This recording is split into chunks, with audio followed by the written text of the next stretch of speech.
dollars that flow, they're just evidence of the vibrational currency that you've got going on. It's just the next logical step.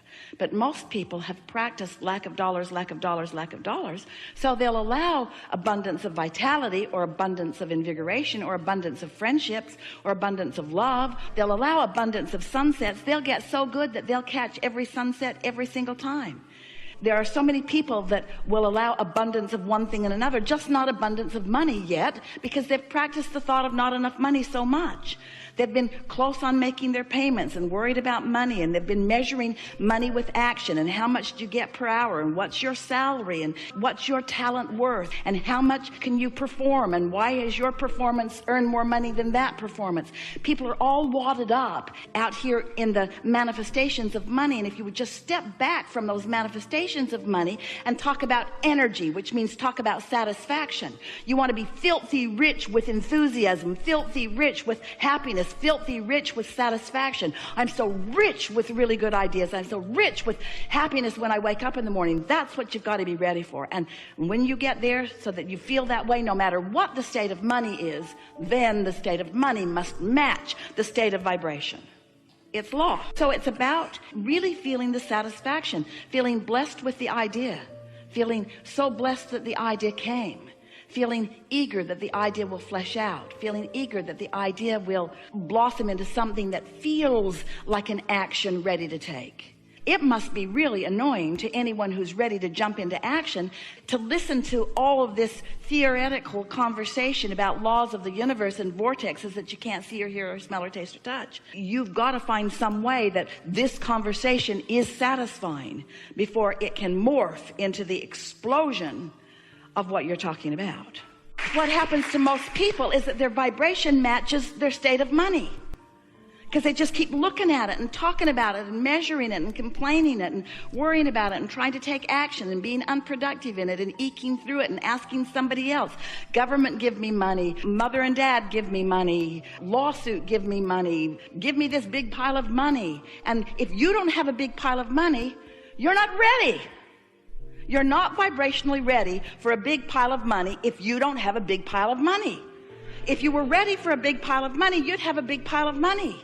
But if you're not ready for a big pile of money, you can't let the big pile of money in. And we got to tell you, there are big piles of money. It is raining. The world is awash in money. You've been hearing about it. Aren't you just bowled over by how much money some of those people have? And how do you feel about them bastards?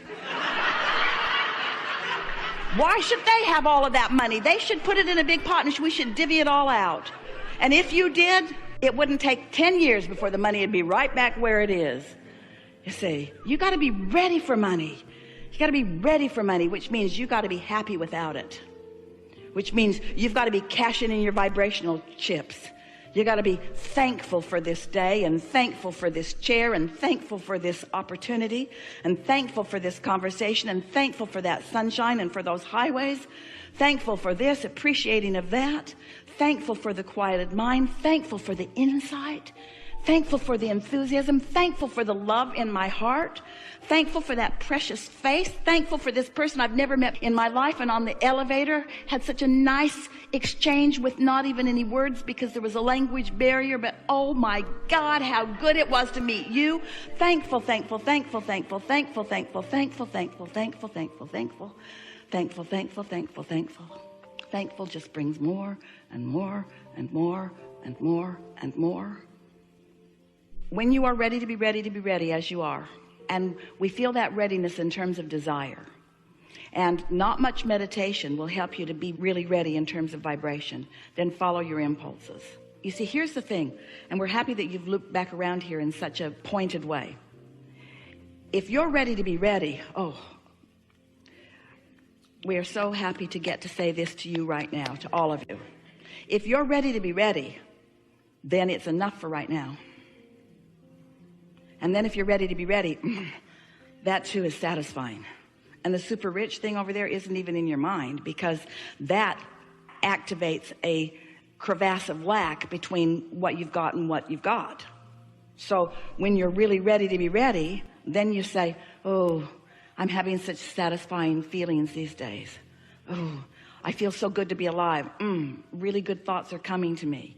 And as it gets closer and closer and closer to bursting into where money starts avalanching into your experience, those ideas will feel different than these ready to be ready to be ready to be ready to be ready. So it's about really feeling the satisfaction, feeling blessed with the idea, feeling so blessed that the idea came, feeling eager that the idea will flesh out, feeling eager that the idea will blossom into something that feels like an action ready to take.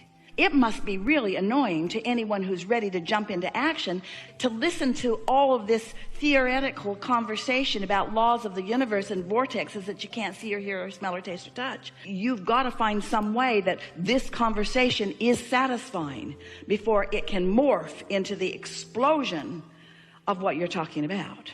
Can you feel that there's a gap that's still there? There's an awareness that something hasn't happened that's still dominant. And in that wanting to get over that edge, there's some dissatisfaction that's keeping you from getting over the edge. All right, now there's some things to take into consideration because there are a lot of clogged pipes on that subject. So there already is quite a bit of momentum on that subject. So if we approach it in any normal way, we're just going to add to the clogged pipe. You see what we're getting at? So here's a law-based fact that if you can hear it, it will serve you in every conversation that you have with yourself in your deliberate creation forevermore. The more general you are when you approach a topic where you know you have clogged pipes, the better off you'll be. Now think about what that means. If you don't have any clogged pipes, if you're thinking about something wanted, then the more specific you are, the faster the momentum and the better it is, because you're carving out a path of least resistance to something. But when you're thinking about something unwanted and adding to what you do not want, then the less specific you are, the better off you'll be. Does that make sense to you? What's the goal here? To find the first pure thought about abundance. A pure thought about abundance. So just reach for a pure thought about abundance, which means try not to have it have any relationship to you. If you're not feeling abundant, then be good to leave you out of the equation for just a little bit. So let's just talk purely about the idea of abundance. So we're going to make a statement to you, really to all of you. This is another refined point, very fine-tuning, deliberate creators that we are visiting with here today. So how do you feel about the concept of, in order to get the results that you want, if you've got some clogged pipes, just never mind them, lay some new pipes? Doesn't that make perfect sense to you? Isn't that an easy to understand concept? So now we just want to insert this very important understanding. When you're standing in the middle of clogged pipes, and you know you are because you feel uncomfortable, that's not the time to try to lay new pipes, because all you do is increase the clogging of the pipes that already exist. So here's a statement that we want you to remember. We want you to somehow, some way, and we'll talk more about that as we're moving forward, somehow, some way, get on this high-flying disc. Usually happens first thing in the morning, before things have come to thwart it. Sometimes you don't make it to breakfast. But first thing in the morning is when you're most likely to feel it. And the more you reach for it, the more you care about it, the more you milk it when you are there, the more you will own it, the easier it will be, the more the momentum will be there, the more often you'll be there, the easier it'll be to be there. So let's say you're there, and it doesn't matter if you even know how you got there. Yesterday I was talking to a friend on the telephone the other day, and they got on the subject, and they were laughing so hard. They were laughing so hard that neither one of them could understand what the other one was saying.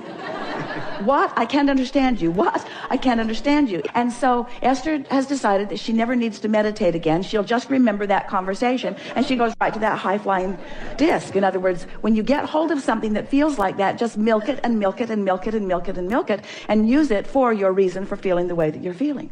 So here's the statement. We've been teasing you about it. It's time to deliver it to you. Do all of your laying of new pipes from your high-flying disc. All of them from your high-flying disc. This is the way that you find clarity. This is the way you find abundance. You wait until you're in that feeling of high-flying abundance, and then you can approach the subject that's a little more troubling if you want to, understanding that it's risky, but it's only 16 seconds of risky, right? You've got 16 seconds. You've got 16 seconds to let it go or to bring it into alignment. Our favorite story that fits right here. We've got to tell it to you now because it means everything.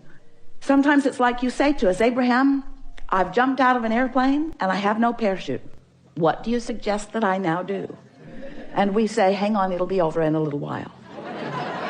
Because there is a momentum that is happening, that there's not any action that you're going to be able to offer that's going to make any difference. You understand that?